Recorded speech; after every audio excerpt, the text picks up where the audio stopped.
Okay, so there's the major inside fuse box installed, and we were able to pull through the bulkhead connector from inside.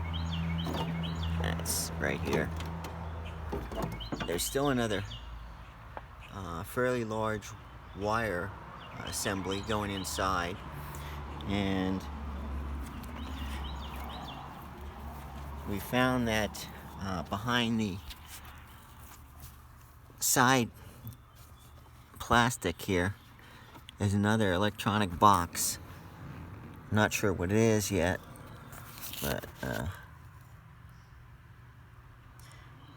took 3 screws. It's loose. There's connectors we can undo, and once we do that, then we should be able to pull the rest of the wiring through. The other thing that we needed was the fuse panel, which is on the driver's side as well, and that was 3 screws holding that in. And that's loose now, but we're gonna have to move some stuff to get it out. But those are plug-in connectors behind it, so we should be able to get those. Again, we're trying to get as much of the electronics as we can, although we'll get rid of some of the stuff, probably, or we won't use it for sure.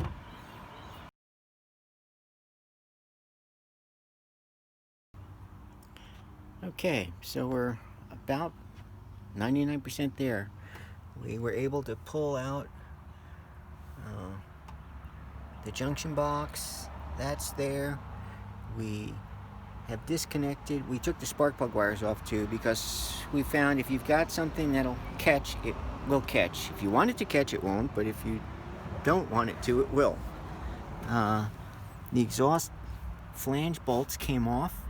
I think that they came off too easy, so that may be a new exhaust system on here. We did notice some other stuff that looks like, there's RTV there. I think this engine has been worked on, so we'll find out when we take it apart if there's any other upgrades we don't know about. We took out the battery, locate battery stand, where the battery would be. The box for that. Here's the whole fuse box. So you can see there's plenty of room. Everything is ready to go. The only thing that's holding it in is the mounting bolts on both sides, and the transmission, we